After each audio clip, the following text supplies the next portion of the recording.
Yes we have a plan. তার জন্য পুরনো বস্ত্রপ্রথা রাজনীতি থেকে বেরিয়ে আসতে হবে, ক্ষমতায় থেকে টেনে ফেলার রাজনীতি বাদ দিতে হবে, সমৃদ্ধ বাংলাদেশের পথে ঐক্যবদ্ধভাবে এগিয়ে নিতে হবে। মিস্টার স্পিকার, আমি সংক্ষেপে একটা কথা বলতে চাই। আজকের দিনে কিছু কিছু পাপের কথা উঠলেই কোথাও কোথাও বিশেষ প্রতিক্রিয়া দেখা দেয়। আমরা দেখেছি কারো কারো শরীরে জ্বালা ধরে, কিন্তু কেউ কেউ শুনতে না চাইলো। আমরা কি পাপের কথা ভুলে যাব? চাইলে কি সব ভুলে যায়? মিস্টার স্পিকার, আমরা সবাই জানি কিছু পাপ আছে যার কোনো ক্ষমা হয় না। আনম এহসানুল হক মিলন, মাননীয় মন্ত্রী, আপনার সময় 8 মিনিট। বিসমিল্লাহির রহমানির রহিম। মিস্টার স্পিকার, ধন্যবাদ জানাই আপনাকে এবং মাননীয় সংসদ নেতা, honourable leader of the house and the prime minister এবং আমার নির্বাচনী এলাকা কচুয়াবাসীকে আমি অত্যন্ত গর্বের সাথে স্মরণ করতে চাই। আমার জীবনে সুযোগ হয়েছিল শহীদ প্রেসিডেন্ট রাষ্ট্রপতি জিয়াউর রহমানের সময় তার সান্নিধ্যে ছাত্র রাজনীতি করার, শেখার সৌভাগ্য হয়েছিল বেগম খালেদা জিয়ার গাইডলাইন নিয়ে ওনার সময়ে এই শিক্ষা মন্ত্রণালয়ের প্রতিমন্ত্রী কাজ করার। আমি আজ কৃতজ্ঞ ও সৌভাগ্যবান শহীদ রাষ্ট্রপতি জিয়াউর রহমান ও দেশনেত্রী বেগম খালেদা জিয়ার রক্তের উত্তরসূরি তারেক রহমানের নেতৃত্বে বাংলাদেশে এই ঐতিহাসিক পথ চলার অংশ হতে পেরে। মাননীয় স্পিকার, মিস্টার স্পিকার, আজ আমি লম্বা বক্তৃতা দিতে দাঁড়াইনি, কারণ বাংলাদেশের ইতিহাসে অতীতের যে কোনো সংসদের চেয়ে এই সংসদ একটি ইউনিক এবং একটি এক্সক্লুসিভ। মহান জুলাই অভ্যুত্থানের পটভূমিতে শহীদের রক্তদানের মধ্য দিয়ে 2 শতক পরে জনগণের ভোটের প্রতিনিধিত্ব হয়ে এই সংসদের সৃষ্টি হয়েছিল। It is a very highly priced parliament in the country. যে কারণে লম্বা বক্তৃতা নয়, আমরা অনেকেই জানি এই অল্প সময়ের ভিতরে বক্তৃতা আমি দিচ্ছি, তার কারণ আমরা দেখেছি আমেরিকার প্রেসিডেন্ট আব্রাহাম লিঙ্কন তার জীবনের সবচেয়ে সংক্ষিপ্ত বক্তৃতায় একটি এমন উক্তি করেছিলেন যা যুগ যুগ ধরে মানুষের মনে রয়েছে, the government of the people, by the people, for the people. মাননীয় স্পিকার, এই মহান সংসদে আমি দাঁড়িয়ে আজকে আমার শিক্ষা ব্যবস্থার উপরে 2টি কথা বলতে চাই। আমি দেখেছি শহীদ রাষ্ট্রপতি জিয়াউর রহমান মাত্র 16 দিনের জন্য তিনি শিক্ষামন্ত্রীর দায়িত্ব নিয়েছিলেন এবং তিনি এই শিক্ষার ব্যাপক পরিবর্তন এনেছিলেন। তারই পরে 1991 সালে দেশমাতা বেগম খালেদা যখন প্রধানমন্ত্রী হয়েছিলেন, সেই সময়ে তিনি ব্যাপক পরিবর্তন করেছিলেন।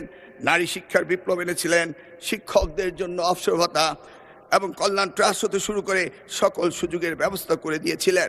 মাননীয় স্পিকার, আজকের এই প্রেক্ষাপটে আজকে আমাদের প্রধানমন্ত্রী তিনি নতুন ঘোষণা দিয়েছেন, 1 teacher 1 tab, free wifi, multimedia classroom হতে শুরু করে বিনামূল্যে স্কুলের ড্রেস এবং স্নাতক পর্যন্ত মেয়েদের উপবৃত্তির ব্যবস্থা, শিক্ষা খাতে মৌলিক বৈষম্য নিরসন এবং প্রাথমিক শিক্ষায় mid day meal, learning youth happiness হতে শুরু করে অসংখ্য, আমার এই স্বল্প সময়ে তা অসম্ভব নয় বলে আমি আর বাড়াচ্ছি না। মাননীয় স্পিকার, তিনি মাধ্যমিক স্তরও এই ধরনের অনেক সুযোগ সৃষ্টি করেছেন, এমনকি তিনি টার্সিয়ারি লেভেলের এডুকেশনও অনেক সুযোগ সৃষ্টি করেছেন, যেটা করেছিল 1992 সালে প্রাইভেট ইউনিভার্সিটি অ্যাক্ট করে বেগম খালেদা জিয়া এবং ন্যাশনাল ইউনিভার্সিটি অ্যাক্ট করে এই দেশে বেসরকারি খাতে শিক্ষার ব্যাপক পরিবর্তন এনেছিলেন মাননীয় প্রধানমন্ত্রী। মাননীয় স্পিকার, আমরা জানি 2008 সালে মার্কিন প্রেসিডেন্ট বারাক ওবামা তিনি বলেছিলেন, yes we can do justice and equality, we can have the opportunity and prosperity, we can have heal the nation, yes, we can repair the world. ঠিক যেমনিভাবে আজকের প্রধানমন্ত্রী 25শে ডিসেম্বর যখন বাংলাদেশের মাটিতে এসেছিলেন, তখন তিনি বলেছিলেন, yes we have a plan, yes we have a plan. আমরা কিভাবে অর্থনৈতিক দুর্দশা থেকে কাটিয়ে উঠতে পারি, নতুন কর্মসংস্থান তৈরি করতে পারি এবং মানুষের জীবন কিভাবে উন্নত করতে পারি, সেই কথাগুলি তিনি বলেছিলেন। তিনি বলেছিলেন, yes we have a plan, আমরা আমাদের ভাঙা বিশ্বাসকে আবারও জোড়া লাগাতে পারি, মানুষের আস্থা ফিরিয়ে আনতে পারি। তিনি বলেছিলেন, yes we have a plan, আমরা এই জাতিকে সুস্থ করতে পারি, ঘৃণা ও বিভাজনের রাজনীতি থেকে ঐক্য এবং ফিরিয়ে আনতে পারি। Yes we have a plan, আমরা শুধু একটি দেশ নয়, পুরো পৃথিবীর জন্য পরিবর্তন আনতে পারি। Yes, we have a plan. তার জন্য পুরনো বস্ত্রপ্রথা রাজনীতি থেকে বেরিয়ে আসতে হবে, ক্ষমতায় থেকে টেনে ফেলার রাজনীতি বাদ দিতে হবে, সমৃদ্ধ বাংলাদেশের পথে ঐক্যবদ্ধভাবে এগিয়ে নিতে হবে। মিস্টার স্পিকার, আমি সংক্ষেপে একটা কথা বলতে চাই। আজকের দিনে কিছু কিছু পাপের কথা উঠলেই কোথাও কোথাও বিশেষ প্রতিক্রিয়া দেখা দেয়। আমরা দেখেছি কারো কারো শরীরে জ্বালা ধরে, কিন্তু কেউ কেউ শুনতে না চাইলো। আমরা কি পাপের কথা ভুলে যাব? চাইলে কি সব ভুলে যায়? মিস্টার স্পিকার, আমরা সবাই জানি কিছু পাপ আছে যার কোনো ক্ষমা হয় না, যদিও না ক্ষতিগ্রস্তরা সেই ক্ষমা না করে দেন যেটা আমাদের পবিত্র কোরআন শরীফে রয়েছে।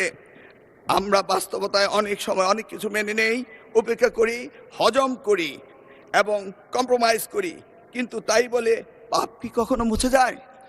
উত্তর একটাই, পাপ কখনো মুছে যায় না। সত্যটা হলো, এই জাতির ইতিহাসে সবচেয়ে বড় পাপের ঘটনাটি ঘটেছিল 1971 সালে। 54 বছর পরও জাতি তা ভুলে যায়নি। তার প্রমাণ 2026 সালের 12 ফেব্রুয়ারি আজকের এই মহান সংসদে আমরা এসেছি। সুতরাং এই পাপের কথা আমরা ভুলে যাব না, বরং প্রজন্ম থেকে প্রজন্ম আমরা এই পাপের কথা বলেই যাব। মাননীয় স্পিকার, মিস্টার স্পিকার, পরিস্থিতি আমি যা বলে শেষ করব তা সারা দেশের আমার অতি আদরের সোনামণিদের জন্য বলবো, তাদের উদ্দেশ্যে বলবো, এই তোমরা কেমন আছো? লেখাপড়া করছো তো? লেখাপড়া করতেই হবে। নকল, প্রস্তফা, জালিয়াতি কোনো কিছুই আর চলবে না। মিস্টার স্পিকার, আপনাকে ধন্যবাদ, আমি সময়ের মধ্যে শেষ করতে পেরেছি। আল্লাহ হাফেজ। ধন্যবাদ মাননীয় মন্ত্রী।